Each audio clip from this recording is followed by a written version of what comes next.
your smartphone feels like the most normal thing in your daily life.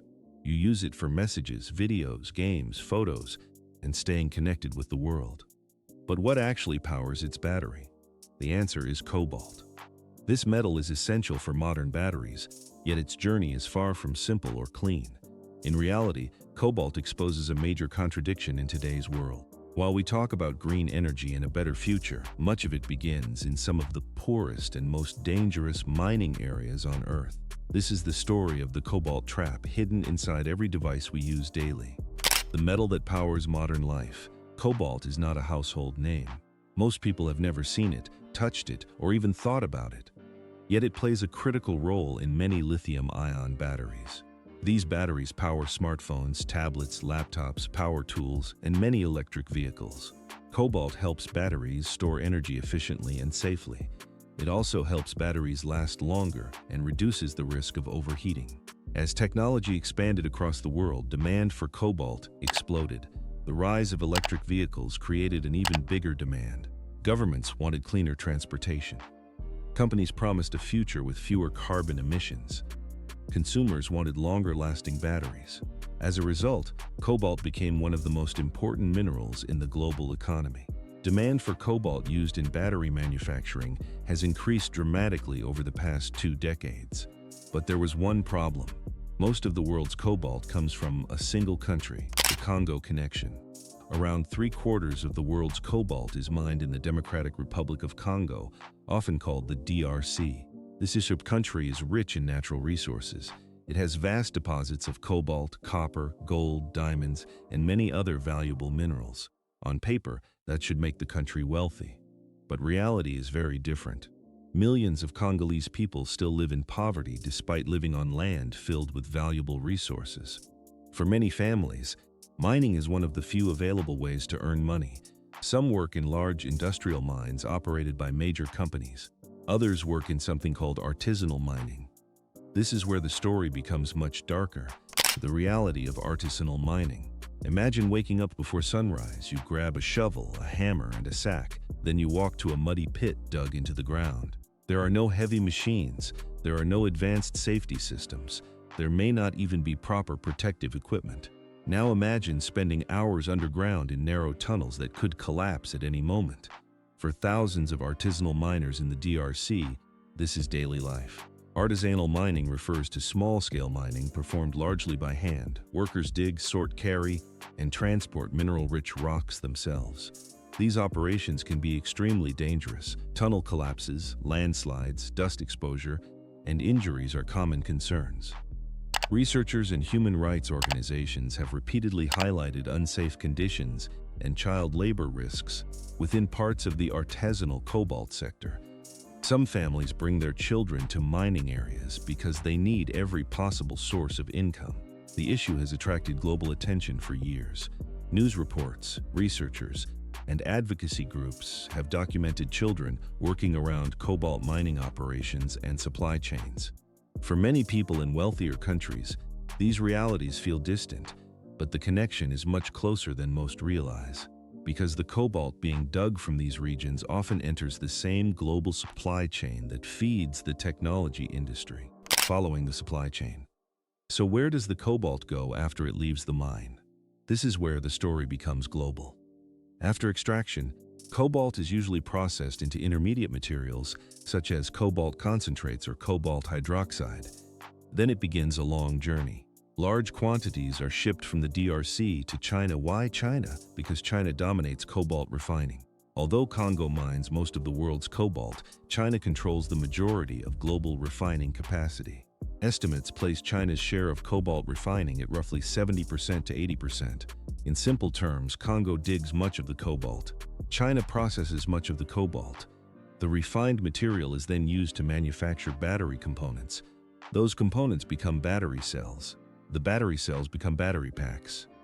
And eventually, those batteries end up in smartphones, laptops, and electric vehicles sold around the world. What started as a rock dug from the ground by a miner in Congo can eventually become part of a product purchased thousands of miles away. The green energy contradiction. This is where the ethical dilemma appears. Many technology companies and automakers promote sustainability. They talk about reducing pollution. They highlight renewable energy. They encourage consumers to embrace greener products. And those goals are important.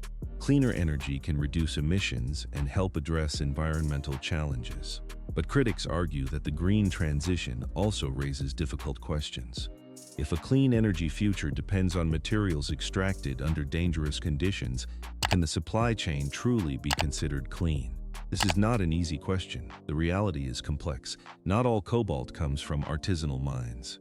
Most cobalt today comes from large industrial mining operations. At the same time, experts acknowledge that artisanal mining remains an important part of the supply chain and continues to create ethical concerns. The challenge is finding a way to improve conditions without destroying the livelihoods of people who depend on mining for survival. Why companies struggle to track it? You might think the solution is simple. Why don't companies just trace every piece of cobalt? Unfortunately, global supply chains are incredibly complicated. A single battery may contain materials that pass through multiple countries, companies, processing facilities, and distributors. Materials from different sources can become mixed together during transportation and processing. That makes tracing every atom of cobalt extremely difficult. Researchers have shown that artisanal cobalt often enters broader processing networks before moving further down the supply chain. This creates a major challenge for companies trying to verify where their materials originated. Many corporations now require suppliers to follow responsible sourcing standards. Some participate in monitoring programs and audits. Others support initiatives designed to improve working conditions and increase transparency. Yet critics argue that gaps still remain.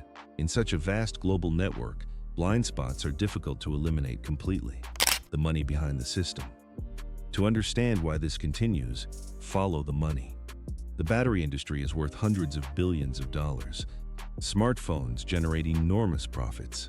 Electric vehicles represent one of the fastest growing industries in the world. As demand rises, companies need a steady supply of critical minerals. Cobalt sits near the center of that demand. When a resource becomes essential to a global industry, powerful economic incentives appear. Mining companies want to increase production. Refiners want to process more material. Manufacturers want reliable supplies. Governments want economic growth. Investors want returns. And consumers want affordable products. All these forces push the system forward. The result is a supply chain that stretches across continents and involves countless stakeholders. Changing such a system is difficult because every link in the chain affects the next. Efforts to change the industry. The situation is not completely hopeless. Around the world, governments, companies, researchers, and organizations are working on solutions. Some programs aim to formalize artisanal mining and improve safety standards. Others focus on traceability systems that track cobalt from mines to final products. Recent initiatives in the DRC have sought to create more traceable and regulated artisanal cobalt supply chains. Battery manufacturers are also exploring alternatives. Some newer battery technologies use less cobalt. Others avoid cobalt entirely. Recycling is another promising option. Instead of constantly extracting new minerals, future batteries could increasingly rely on recovered materials from old devices and vehicles. These changes won't happen overnight, but they show that the industry is searching for ways to reduce ethical concerns while still meeting growing demand. The bigger lesson.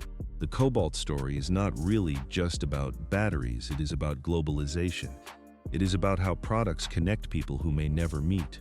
A teenager using a smartphone in one country is connected, through a long chain of events, to miners, factory workers, engineers, shipping companies, and manufacturers across the world.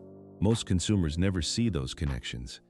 The supply chain is largely invisible, but invisible does not mean unimportant. Every modern technology product has a story behind it. Some parts of that story involve innovation and progress. Other parts involve difficult questions about labor, responsibility, and fairness. The cobalt trap exists because both realities are true at the same time. If you enjoyed this video and want more deep dives into the hidden systems that shape our world, make sure to like this video and subscribe to the channel so you never miss an upload. Thanks for watching, and we'll see you in the next video.